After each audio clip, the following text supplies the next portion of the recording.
semoga saya baik-baik saja. Dan di situ saya yang merasa, waduh, ya dari sisi tenaga medis ya ini hal yang paling berat seperti itu.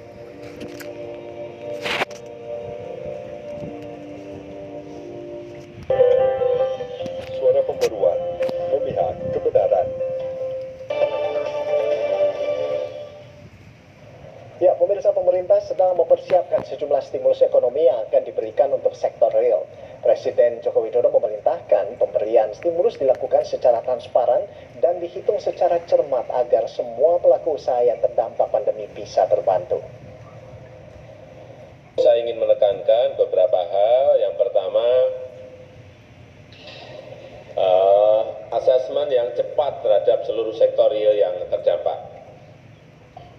Tolong dipisah-pisahkan, dipilah-pilahkan secara detail sektor apa yang paling parah, sektor apa yang dampaknya sedang, sektor apa yang masih bisa bertahan dan justru bisa mengambil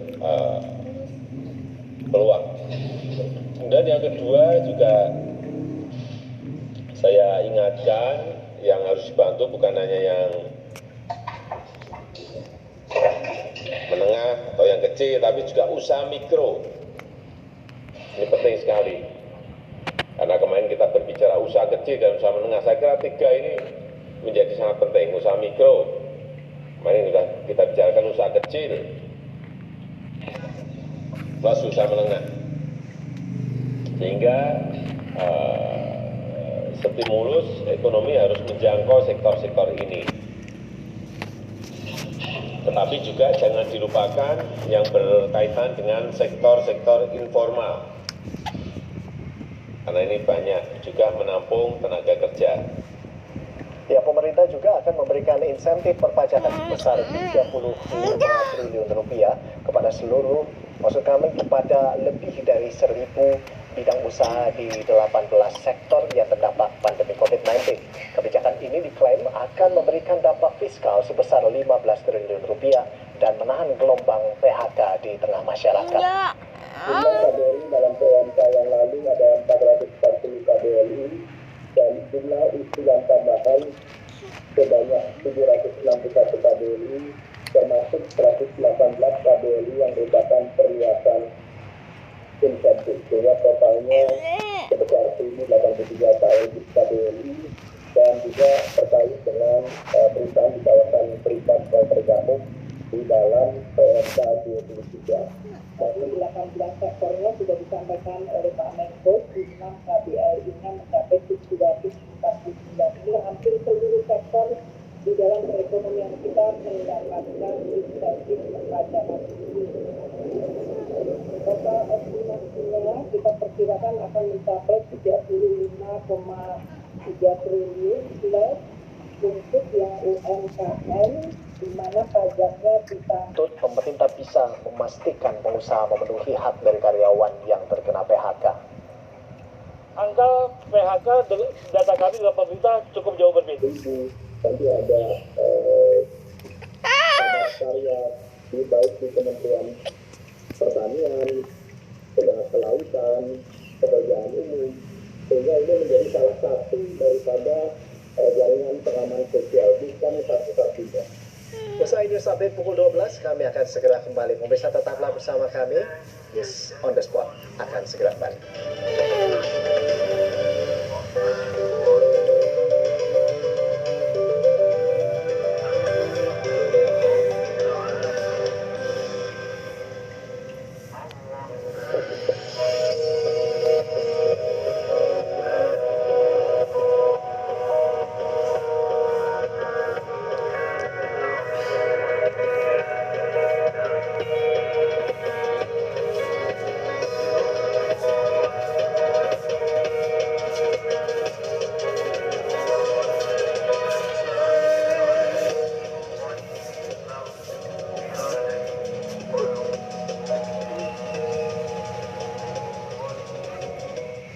Saudara-saudara kita yang wafat adalah atas kehendak Sang Pencipta. Kita harus peduli dan tidak boleh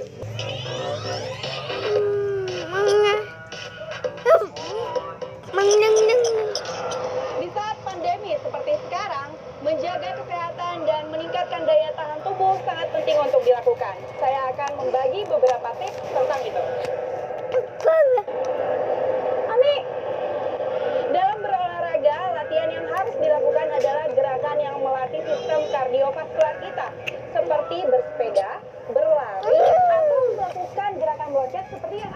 dilakukan.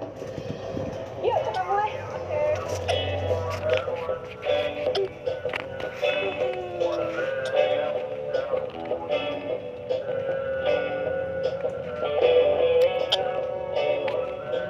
Selain itu, Anda juga dapat melakukan peregangan dan latihan beban untuk memperkuat sendi dan otot.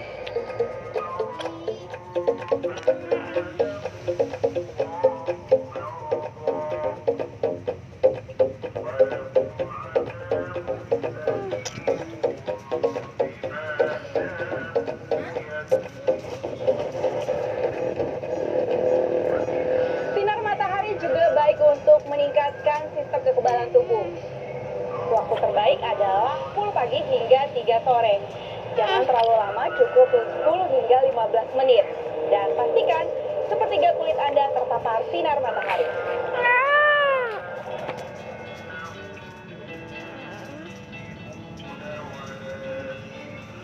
Sebuah artikel yang diterbitkan oleh Harvard Medical School menyebutkan bahwa stres memberikan pengaruh besar terhadap sistem kekebalan tubuh kita. Oleh karena itu, kita harus berusaha melawan stres dan kecemasan. Salah satunya adalah dengan bermeditasi.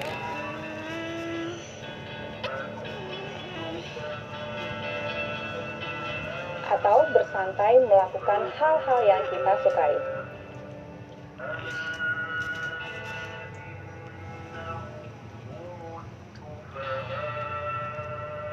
Tadi sudah dipersiapkan untuk sekolah SMKN 57 ini bisa menjadi tempat isolasi bagi penderita COVID-19.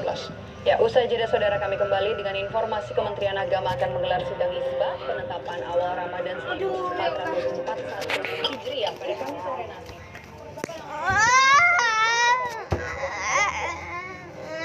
Bulan ini Surabaya ke siapa amat kan?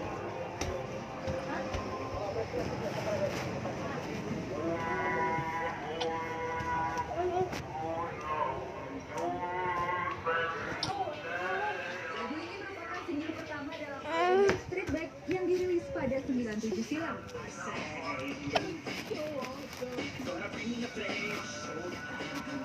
Aksi ini membuat Nick Carter, AJ McLean, dan Brian Littrell yang mengikuti sesi video conference terkejut dan tertawa bahagia.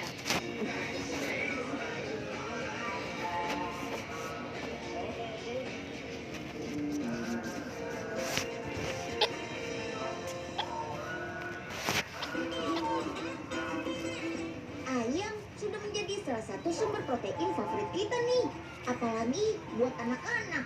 Soalnya aroma dagingnya tidak terlalu menyengat, seratnya halus dan cita rasanya gurih. Nah, selain dagingnya, ternyata semua bagian lain ayam juga bisa dimanfaatkan loh, mulai dari bulu, tulang, sampai cangkang telurnya. Infonya dalam videonya hari ini ya. Yuk kita ke mall.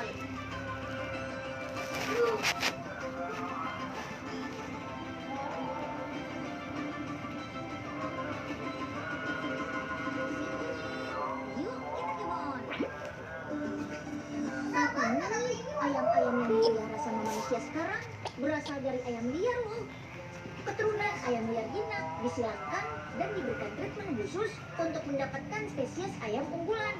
Makanya sekarang ada banyak kan jenis ayam ternak kayak ayam probiotik. Berbeda dengan ayam potong biasa, ayam probiotik diternak secara alami tanpa menggunakan zat kimia apapun. Mulai dari penetasan telur, perawatan, hingga ayam siap potong. Karena hal inilah ayam probiotik memiliki kandungan lemak yang